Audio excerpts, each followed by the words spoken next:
ఓం శ్రీ గురుభ్యో నమ.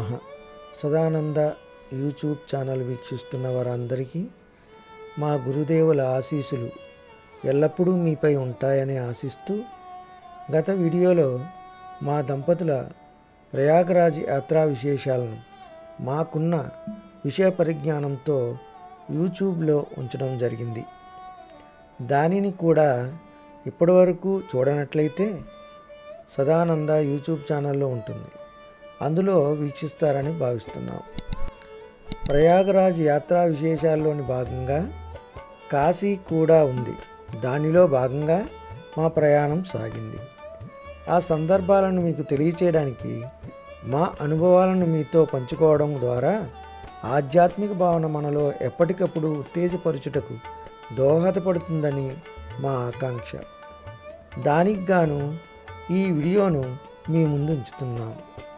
మా ఈ చిరు ప్రయత్నంలో ఏదైనా లోపాలు ఉన్నట్లయితే అన్యదా భావించరని, వీలైతే సరిచేస్తారని భావిస్తూ మీకు మా ధన్యవాదములు తెలుపుతున్నాం. ఈ ప్రయాణాన్ని ముందుకు సాగిద్దాం. 24 ఫిబ్రవరి 2025 సాయంత్రం 7 గంటలకి ప్రయాగరాజ్ నుండి ప్రత్యేక రైల్లో బయలుదేరి 25 ఫిబ్రవరి 2025 శనివారం ఉదయం 1 గంటకి వారణాసికి చేరుకున్నాం. ఆ సమయంలో హోటల్ రూమ్లో కాలకృత్యాలు ముగిసిన తర్వాత ప్రత్యేక దర్శన టికెట్ల ద్వారా కాశీ విశ్వేశ్వర స్వామి వారి దర్శనాన్ని ముగించుకొని బయటకు వచ్చాం. ఆ కాశీ విశ్వేశ్వర స్వామి దర్శనం చాలా అద్భుతంగా మాకు జరిగింది. కాశీ విశ్వేశ్వర స్వామి వారి దర్శనాన్ని ముగించుకొని బయటకు వచ్చాము. చుట్టుపక్కల ఉన్న కొన్ని దేవాలయాలను సందర్శించుకొని రాత్రి అయ్యేటప్పటికి రూమ్కి చేరుకున్నాం. మరుసటి రోజు ఆదివారం మహాశివరాత్రి. వారణాసిలో మహాశివరాత్రి రోజున కాశీలో ఉండటం అంటే జన్మజన్మల పుణ్యఫలం. ఆ అదృష్టం ఉంటే గాని అది లభించదని మన పూర్వీకుల నుండి నేటి వరకు చెబుతూ వస్తున్నారు. శివుని నిలయమైన వారణాసి అంటే కాశీలో భారీ ఉత్సవభరితమైన వేడుకలు ఇప్పుడు జరుగుతున్నాయి. ముఖ్యంగా కాశీ విశ్వనాథ ఆలయం. ఆ కాశీ విశ్వేశ్వరుణ్ణి దర్శించడానికి చుట్టుపక్కల రాష్ట్రాల నుండే కాక విదేశీయులు కూడా వస్తున్నారు. 10 లక్షలకు పైగా భక్తులు తరలి వస్తారని భావించారు. ఇంకా ఎక్కువ మందే వచ్చి ఉంటారని చెప్పుకుంటున్నారు. అలా ఉంది మరి జనసందోహం. ఈ ఆలయంలో అద్భుతమైన విద్యుత్ దీపాలు సందర్శకుల కోసం ఏర్పాటు చేశారు. ప్రత్యేక క్యూ లైన్లను ఏర్పాటు చేశారు. నేను చెప్పడం కాదు కానీ అక్కడ ఈ విశేషాలన్నీ చాలా అద్భుతంగా అనిపించాయి. చూడటానికి 2 కళ్ళు చాలవు, అంత అద్భుతంగా ఉంది. కాశీ లేదా వారణాసి భారతదేశపు అతి ప్రాచీన నగరాలలో ఒకటి. భక్తులకు అత్యంత పవిత్రమైన పుణ్యక్షేత్రం.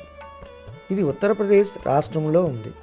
ఇక్కడ ప్రవహించే గంగానదిలో స్నానం ఆచరిస్తే సర్వపాపాలు నశించి పునర్జన్మ నుండి విముక్తులవుతారని భక్తుల నమ్మకం. కాశీ అనే పదం ప్రకాశించడం లేదా కనిపించడం అనే పదం. ఇది సంస్కృత పదం. కాశ్ నుండి ఉద్భవించింది. కాశ్యాంతు మరణాన్ముక్తి అని వేదోక్తి. కాశీలో మరణిస్తే ముక్తి లభిస్తుందని భక్తులు విశ్వసిస్తారు. మీలో చాలామంది ఏమడుగుతున్నారంటే, సాధువులలా కనిపించిన వారందరి కాళ్ళకు మొక్కుతున్నారెందుకు అని చాలామంది మమ్మల్ని అడుగుతున్నారు. నా సూచన మీకు తప్పనిపిస్తే మరి మీరు ఏమనుకుంటున్నారో దయచేసి కామెంట్ రూపంలో తెలియచేయండి.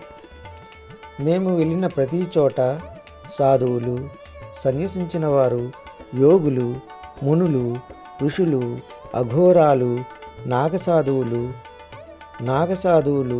అవధూతలు మొదలగు ఆధ్యాత్మిక సాధనాపరులు మాకు కనిపిస్తే మేము తప్పక వారికి మొక్కుతాము. ఎందుకంటే వారు అనేక సంవత్సరాల నుండి వారి సాంప్రదాయ సాధనలలో నిమగ్నమై ఉన్నవారు. తద్వారా వారు ఎక్కువ శాతం పాజిటివ్ ఎనర్జీని కలిగి ఉంటారని మన పూర్వీకులు గ్రంథాల ద్వారా మరియు వారి సత్సంగాల ద్వారా తెలిపి ఉన్నారు. అలా మనము వారిని మొక్కడం వలన వారు మనకు ఇచ్చిన ఆశీర్వాదము మనలో ఆ అద్వితీయ శక్తి అంటే పాజిటివ్ ఎనర్జీ అతి తక్కువ శాతం అయినప్పటికీ మనకు లభిస్తుంది. తద్వారా మనము ఇకపై చేయవలసిన మంచి కార్యాలు ఏవైతే ఉన్నావో అవి సక్రమంగా నిర్విఘ్నంగా నెరవేరుతాయని మన పెద్దల భావన. ఇలాంటి వేషధారులైన వారి వలన మనము మోసపోతామేమోనని చాలామంది భయపడుతూ ఉంటారు. మీరు మంచి భావన కలిగిన వారై ఉన్నప్పుడు మీరు ఏ విధమైన ఫలాపేక్ష లేకుండా మీలోని సంశయాలను ప్రక్కన పెట్టి వారిని భక్తి శ్రద్ధలతో దర్శించిన వారైతే మీకు తప్పక మంచే జరుగుతుంది, కానీ చెడు జరగదు. ఇలాంటి సాధనాపరులు మీ దగ్గర ఏమీ ఆశించరు. మీరు ఏదైనా ఇద్దామనుకున్నా వారికి అవి అవసరం లేదు. ఇంకొక ముఖ్య విషయం మీకు తెలియపరచడానికి ప్రయత్నం చేయదలిచాను. అది ఏమిటంటే, మనం కూడా ఎంతో కొంత సాధన చేసిన వారమైతే, మంచి మార్గంలో నడుస్తున్న వారమైతే మనకు ఈ సమస్యే ఉండదని మా భావన. మీరు ఇప్పటికైనా ఇలాంటి నిగూఢమైన విషయాలను అర్థం చేసుకుంటారని, వాటిని తప్పక ఆచరించడానికి ప్రయత్నిస్తారని, తద్వారా ఆ గురువుల ఆశీర్వాదాలు మీకు లభిస్తాయని ఆశిస్తున్నాం. 12 జ్యోతిర్లింగాల్లో ఒకటైన విశ్వేశ్వరలింగం ఇక్కడ ఉంది.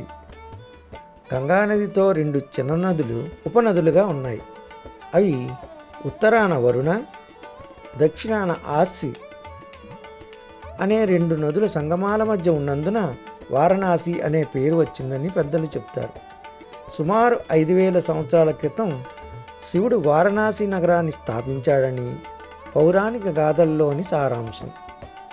ఇది భారతీయులు విశ్వసించే 7 పవిత్ర నగరాలలో ఇది ఒకటి. ఋగ్వేదం, రామాయణం, మహాభారతం, స్కాంద పురాణం వంటి అనేక భారతీయ ఆధ్యాత్మిక గ్రంథాలలో కాశీనగరం ప్రసక్తి ఉంది.